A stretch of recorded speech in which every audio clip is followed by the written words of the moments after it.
Starting a plant-based company though, why? What was the need for a company like this? I thought to myself that, hey, I want to be an entrepreneur. I want to create something. Which better market to create in than a market with so many white spaces where this trend of packaged consumerism in a healthy, conscious manner hasn't come. How do you think people can make more informed decisions when they're purchasing things and this conscious capitalism theme that we were talking about? One is like, if you're buying a reputed brand, a brand that has good market presence, you should be able to assume that the ingredients that are being put in today in 2026 are correct. And two is the marketing. Brands being ethical marketers, are they claiming what the products actually do? Who is Akash without Plix? Who am I?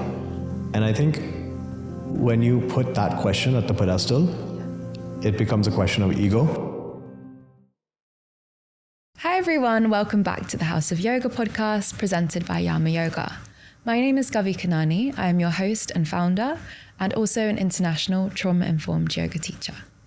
On today's episode, I'm really excited because we're going to be having a totally different conversation around money. And this is something that I really find interesting to listen to. So we're going to be discovering themes around conscious capitalism, building wealth, and financial freedom. And for that, we are joined with a wonderful guest, Mr. Akash.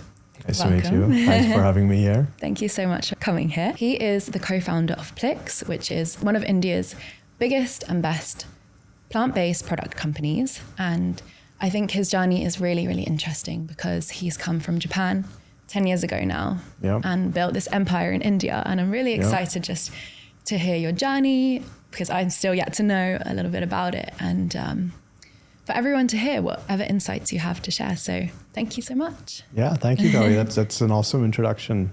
I feel flattered. Of course. A little bit about myself. I started this company called Plix with my co-founder around a decade back. Okay. And I follow a plant-based lifestyle. Yeah. And it was very close to me, starting a business that followed my ethics. Yeah. And I just saw a white space in India and I thought that this is something worthy to pursue. Yeah. Considering it resonates well with sort of the Indian thought process on consumption and ethical consumption and so forth. It's been a great journey, honestly. We've built fantastic team. We have hundreds of products. Yeah. Our products are effective, science-backed, plant-based, certified. Yeah. And we've gone through a very interesting journey where we've bootstrapped the business, raised money, sold a majority stake to a company called Marico. Okay. And we're currently sort of handing over this business to them and having them look at it from a generational point of view. Okay.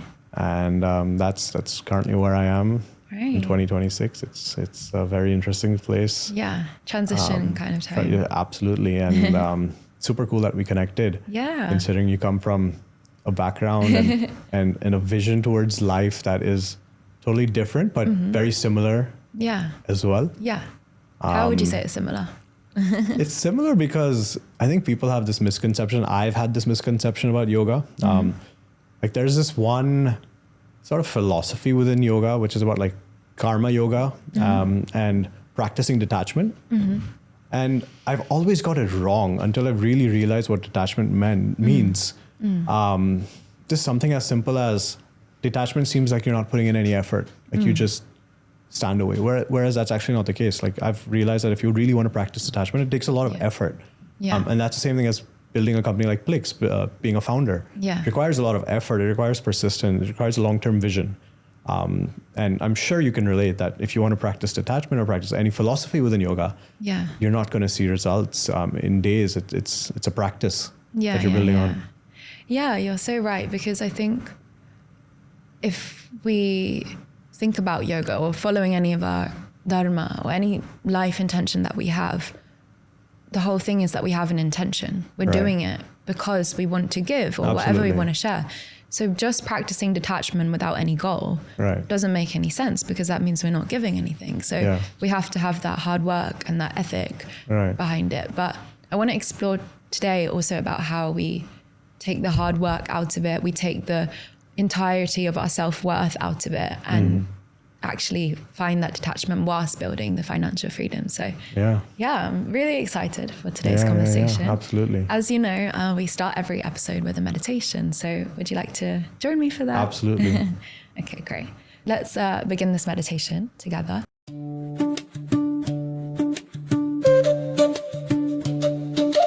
If you're able to, you can close your eyes, come to a seated position, and just make sure that you're really in a space to listen.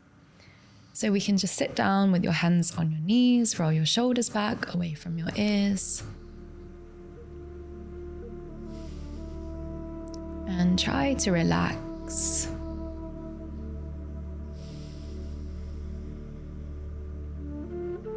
Let yourself settle into the surface underneath you.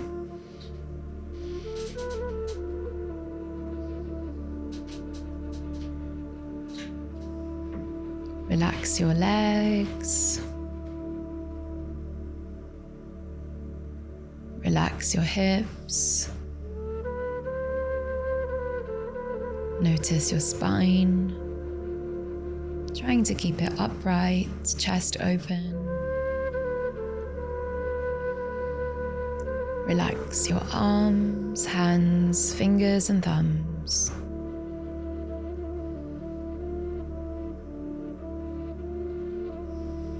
Relax your jaw, your tongue, your eyes, and your eyebrows. Try to relax your whole body.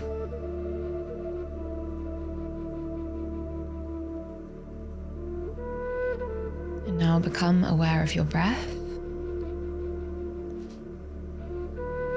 Can you notice your belly and your chest rising and falling with each in and out breath?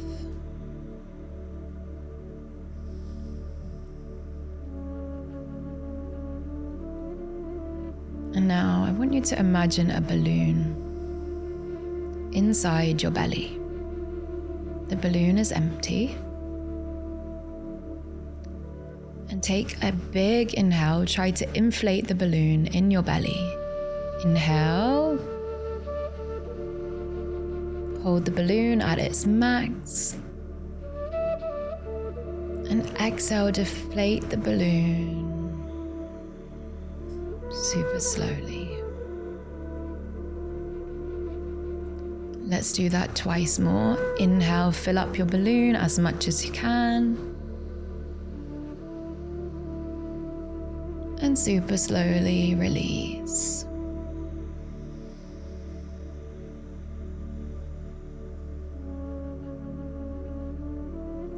One more time, breathe in, fill up the balloon. And exhale, release.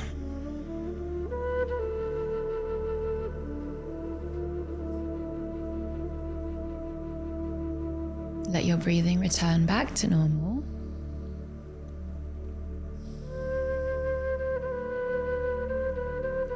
And you can slowly bring your hands together into Namaste in front of your heart. And let's just imagine all the things that we're grateful for in our lives right now. Bowing down to our hands, to our heart, with this energy of gratitude. And when you're ready, you can open your eyes. Thank you so much for practicing together. Thank you, Kavi. This was wonderful. Thank you for doing it together. How are you feeling? Very calm. Good. Very calm, very serene. Good. Feel stillness. Nice. How often do you practice things like this? I really wish I practiced more. I really wish I did. Maybe it's your reminder to add it in. I think so. I used to. I had a yoga coach when I moved to Bombay. I remember back in college, I practiced mindfulness 20 minutes a day. Nice. I really need to get back to it. I think this is a calling. Good. I used to listen to a lot of Deepak Chopra's sound healings of affirmations. Yeah. It's just something I used to listen to on the way to office and back, and it's just wonderful. It's so easy to listen to it also whilst you're doing things, right? Because even if you're not paying attention the entire time, your subconscious is receiving it and your energy is just rejuvenated. So yeah. Speaking about that, you said when you came to Bombay, you had a yoga instructor. Why did you come to Bombay in the first place? Honestly, I was 22. Okay. I wanted to be an entrepreneur. I saw some white spaces in Bombay. I didn't think too much. And I just moved. It was the day I graduated, I just flew back. No way. Yeah. The day you graduated. Yeah. I also moved here on a whim, by the way. Like, I didn't intend to move here. Right. I came with a backpack and I was not planning to move here, but you're right. Was the idea to move here, or was it just to explore India first? Explore, yeah. Right. But like you said, there's space here for creation. Absolutely. And I also moved basically at the same age and just took it by the reins, and Bombay has so much to offer. So yeah. How is it in comparison to Japan? Well, it's very different. Yeah. It's very different. I think the discipline, the discipline is the most stark difference. Here or there? Over there, it's like decades ahead. I think their culture is a lot about. I think it's a very interesting culture. Yeah. They're very mindful. They're very conscious about their surroundings, about society. Yeah. Mannerisms and so forth. I think India's getting there. I think we're seeing pockets really evolve, and I see people on the streets really like scolding each other for littering. Yeah. I saw this at the coastal road the other day. Wow. A wife was scolding her husband for littering on the street, and that's great. It's the first time I've seen something like that. So great. India is evolving. Yeah, that's great. And we also discussed this, like the wellness space is really transforming. You've witnessed it firsthand. So that's amazing. Starting a plant-based company though, why? Because obviously what you said about ethical consumption and India having this high consciousness already, but what was the need for a company like this? I was vegan in the US. I turned vegan, seeing my roommate turn vegan. Okay. I grew up vegetarian. I had no idea what vegan was. I was vegan for the longest time. And I started consuming products that fit that lifestyle. And I realized that I was spoiled for choice in the US. Okay. I'd scanned the aisles of Whole Foods, and I love supermarket browsing and shopping. It's just I miss it so here. fun. Yeah, it's just not the same here. It's different, but I was spoiled for choice over there. And I realized that some of these products are fantastic. Yeah. And at the time I was working at an investment bank.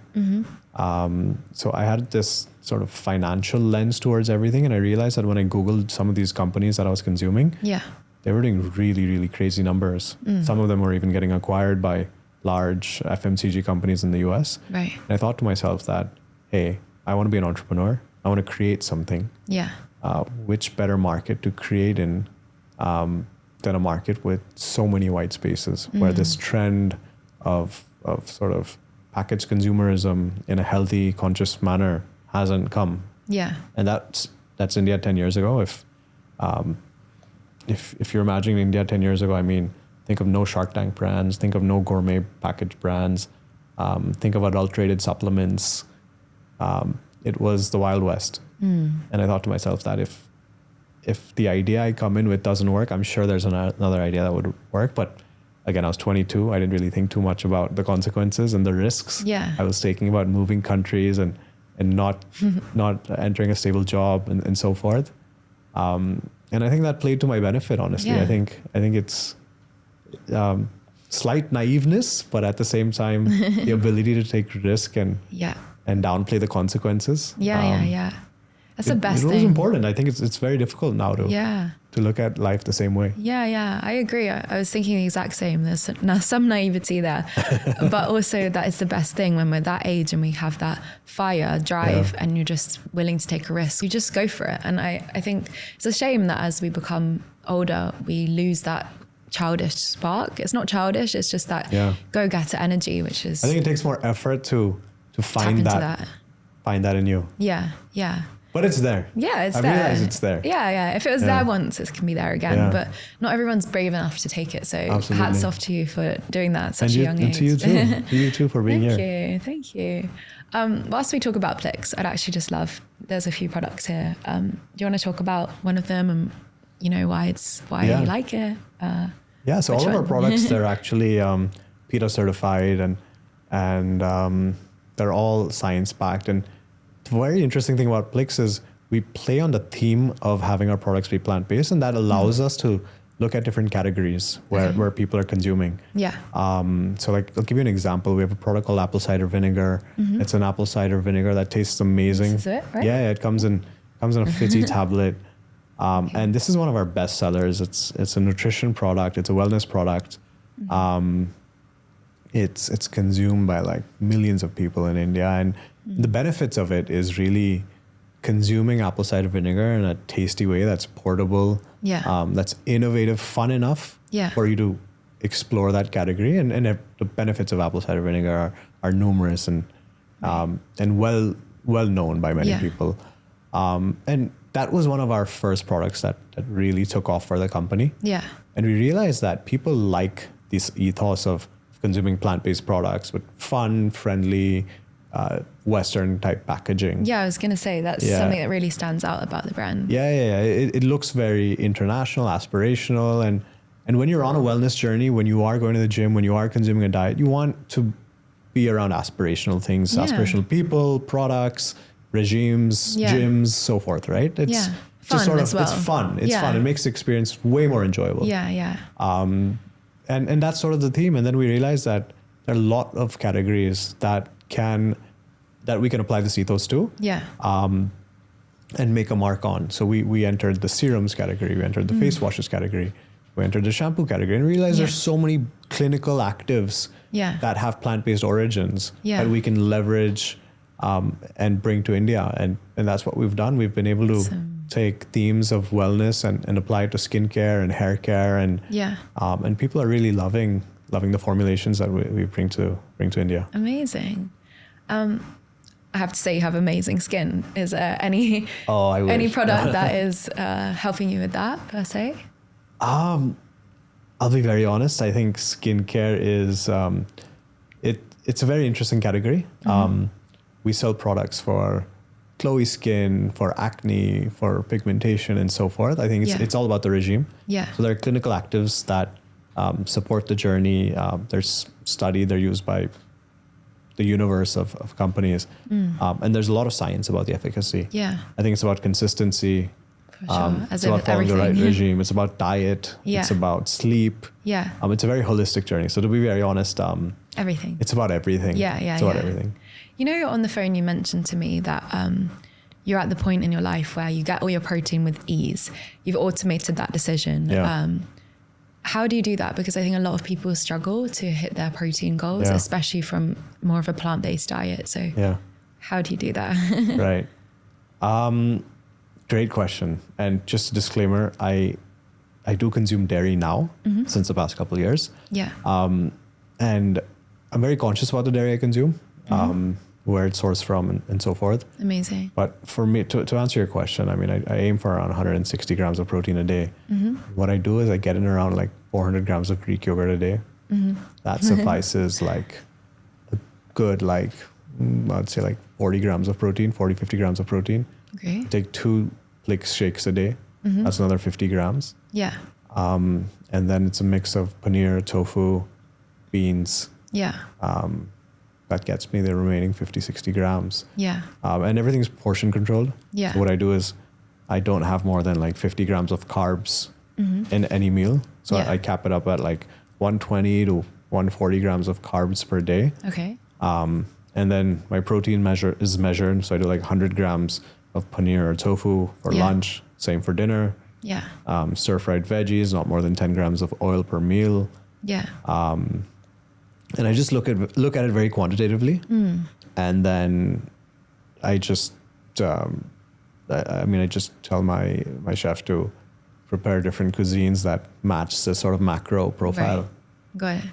Is there any other decisions in your life that you approach in the same way, like automating things? When are you more emotional? Because I see that you're quite logical in a lot of things. So when do you tap into that emotional side? I think it's with my daughter and with my family. Yeah. I think my daughter allows me to be very emotional. Yeah. Because rules don't apply to her right now. She's only a year old. Yeah. And I think that's awesome. Like, I think that's awesome. And I wish I was more emotional about more areas of my life, but I think that's something I want to work on. Yeah. She's bringing it out in you though. Yeah, she's bringing it out. That's awesome. Yeah, she's bringing it out. I'm logical in a lot of different ways. I think I'm over optimizing my life now with AI. I have like Claude Cowork running on my desktop, and it's doing a bunch of things for me. Yeah. A lot of discipline with sort of the reporting I have into me. I think couple instances it works in my favor and doesn't work in my favor. I think it just gives me complete transparency and visibility on the things that are happening around me. Okay. But at the same time, like, I think I spend a lot of time and a lot of like passion understanding how to be more logical. And I think that sort of defeats the purpose. Yeah. Because at times I feel like I'm overdoing it in areas which don't really require it sometimes. Okay. Like what? like honestly, there are a lot of things that take 5 minutes to do, but then like 20 minutes to automate. Yeah. And then like your inbox, for example, right? Like, I think you can apply like 100 different rules on it via AI or so forth, but at the same time, you want to like read your emails, like you want to. Yeah, you want to still have some human part. Yeah, exactly. To you, right? Like you want to you can't. Yeah, like you want to actually know what's happening. Yeah. Like at work, like I was thinking about automating my entire inbox. So I don't have to read anything, and it auto replies to any email that comes through. Yeah. But I'm like, then I really don't know what's happening. Yeah. I'm gonna miss the nuances. Yeah. That make work fun and why you work in the first place. Yeah. Yeah. It's interesting the era that we're in with and AI. everybody has mixed opinions on everything. Yeah, for sure. And I think we're also in like an over consumering era. Obviously you have a product-based brand, but how do you think people can make more informed decisions when they're purchasing things, and this conscious capitalism theme that we were talking about? Yeah. I think it comes down to, like, I think there are a lot of ways, right? And the thing is, India isn't as evolved in the sense of transparency yet. Like, you have things in the US called like Certified B Corp, which hasn't penetrated India yet. So you'd have sort of confidence on the ethics within the supply chain and in companies that are certified. But in India, I think there are a couple of ways you can look at it. One is a lot of the regulators are pretty strict about the dosing of products, Right. The ingredients and so forth. And now that you have podcasters like Food Farmer and so forth, I think people are just a lot more aware about it. Okay. So one is like, if you're buying a reputed brand, a brand that has good market presence, you should be able to assume that the ingredients that are being put in today in 2026 are correct. Yeah. There are obviously like edge factors to this point, but more or less, I think brands are also very conscious because consumers are aware. Yeah. I think like that's probably the primary way with product. Yeah. And two is the marketing. I think are brands being ethical marketers? Are they claiming what the products actually do, or are they not? Yeah. It's hard to tell as a consumer, right? It is. I think that consumers are consuming so much content today that they're getting aware. I have a feeling that people are self-aware now about what is exaggerated and what isn't. Like, we've seen exaggerated claims for decades growing up. I mean, you can see the entire like kids growth mix sort of category where brands are selling sugar in the name of growth. Studies are false. And then you see similar things when it comes to skincare about claims of fairness and brightness. Yeah. And you've seen companies run these kinds of ads for decades. So I think people are pretty smart now that they're seeing a lot more brands do it digitally. I think people are building the self-consciousness about what is authentic and what isn't. And we've seen waves of brands come in, be very unauthentic, hit peaks, descale, face a lot of consumer backlash online. My hope and my gut tells me that people are becoming very self-aware and reading through false content online. I hope so. It's a good point that you've made though as well. Also a reminder to me to also check that sometimes. Let's switch the conversation a little bit, keeping that self-awareness. We'll talk about building wealth. First of all, I want to know, what does wealth mean to you? What does financial freedom mean to you personally? Yeah, it used to mean something completely different, and it means something completely different now. It's about freedom to build, and I stress on build because it allows you to create more, and that's what I think drives me. Yeah, being able to build more and build different streams of work at once. Yeah. And I think that's probably the biggest enabler. I'm a fan of fancy things, but I realize that they don't provide incremental joy. But yeah, I think the ability to build and continue to build and build multiple things simultaneously. Yeah. I think that's the power of wealth. Yeah. And we touched upon detachment before. How do you think someone who's maybe not at the point that they want to be at in terms of figures financially, how do you think they can detach from associating that with happiness or their self-worth?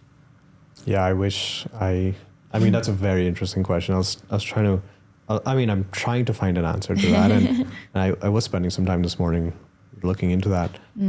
Kavi, would you have an answer on that? Do you know what? I think the intention is the most important thing. Like, why are you doing the work that you want to do? I think as long as it's trying to help the greater good, it's okay to go after figures, as long as that doesn't become the centerpiece. Right. I think, we really need to just focus on how we can help the most amount of people. I think the consequence of identifying yourself with figures, like I think one of the biggest things I struggled with is, who is Akash without Plix? Who am I? And I think when you put that question at the pedestal, it becomes a question of ego. Yeah. Whereas when you introspect, it's about detaching the I from your identity. Yeah. It's a very difficult practice. I think it's about the inputs, it's about the process. Yeah. A lot more than the outputs, because the output of associating yourself with a valuation or with a number, as you mentioned, it's short-lived. It's temporary. The joy from being identified or even being identified is temporary. Yeah. And when you when you understand that, you realize that it's the pursuit which brings the maximum joy. And I think if you're very conscious and involved in the pursuit, that's where the joy and the fun comes from. And the outcome is whatever the outcome is. Yeah. It's the process that's always a thing, and not chasing the destination. Because like you said, when you get to that thing, the fancy thing is nice, but it's also temporary, right? Yeah. So we might as well try to embrace every step of the way. Maybe that's the main takeaway around detachment, to try to just be present and enjoying each part of it. I think that's what your practice preaches. Yeah. And as a founder, when it seems like our world is completely different and we're on this journey of constantly thinking about the future and getting dopamine loops and really living stress through like solving problems which may or may not exist. Yeah. I think being very detached from the outcomes and just focusing on the pursuit and the journey and being still and being present. Is the most important thing. Yeah. I think that's a really nice conversation we've had so far. I'd love for you to give your top 3 pieces of advice, whether it's around financial freedom or building wealth or anything that you've taken on in your life that's been the most helpful for you. 3 pieces of advice. Great question, Kavi. Gets me thinking. I think the way I think about this is what brings immense joy to life, and whether money or any expression of money solves it. And I think to a great degree it does. I think there are areas it doesn't. Yeah. Number one is build. If you want to build, if you're thinking about a builder mindset and creating something, create things that add value to society.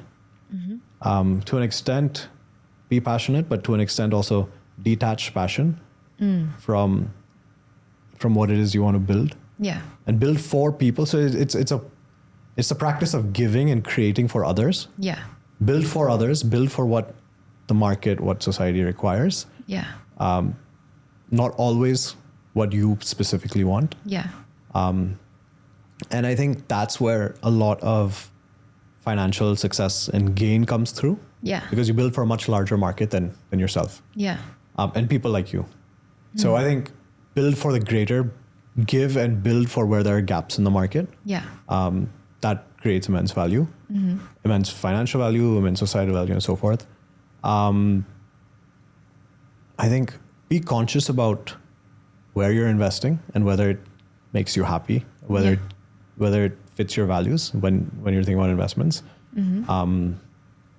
I think that it's very important you sleep well at night. I think that's the most important thing, more than how much money you accumulate or how much you think you're accumulating. Sleeping well at night, and that means taking the right decisions. Yeah. Investing wisely, investing in companies that you can align with. Yeah. There's an example. There was an ice cream company I was going to invest in, and I realized that I'm not really for dairy. I'm not. I'd rather not consume it. I'd rather not be a part of that industry. And the deal fell through. It fell through, and I was actually very happy about it. I was actually very happy I didn't invest in it because it didn't really fit my values. It didn't align with who I am. Yeah. And I wasn't sure if I was going to sleep well, but it looked like a very lucrative investment. That's two. And number three, I think, look at money as an enabler for others. It doesn't necessarily have to be charity, but look at it from a lens of how can it help grow people? Can it create value for somebody else? Can it transform someone's life through an ESOP or a job? Or can you create something that employs people, that further helps families, moves people up the economic strata? Yeah. I think these are strong ambitions that you can have about money. Yeah.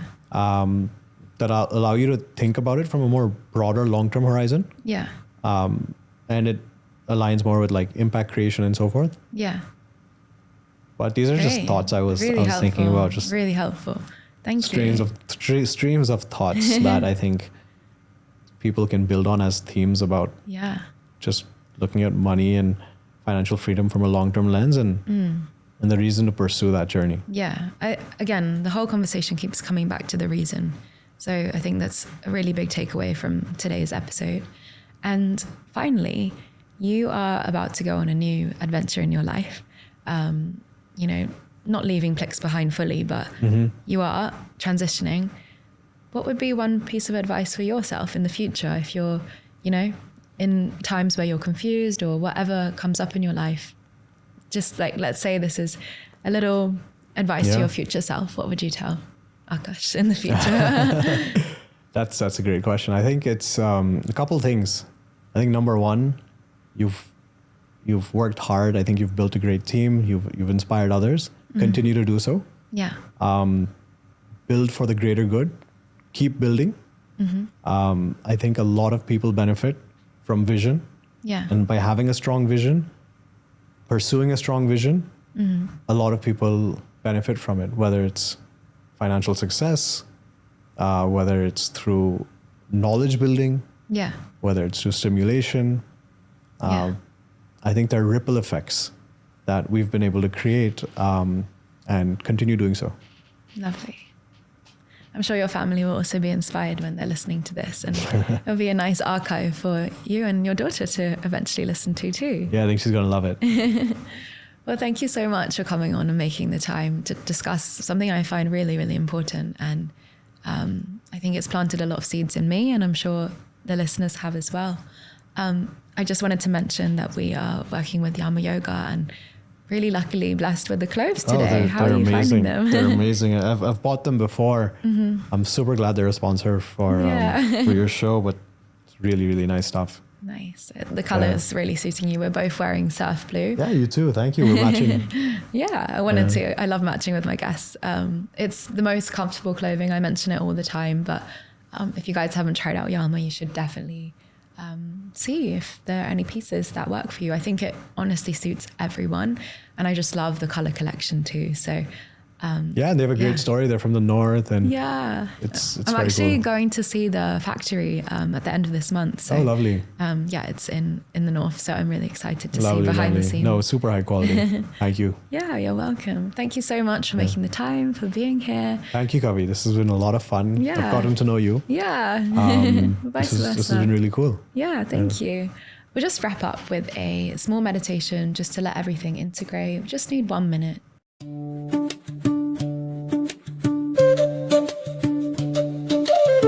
Just close your eyes, relax your body. Take a deep breath in through your nose and a big exhale.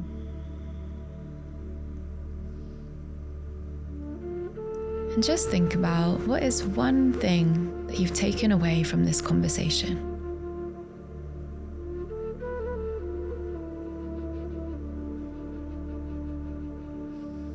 Maybe later on you can think about it again or write it down. But before you head out into the rest of your day, just let the conversation sink in.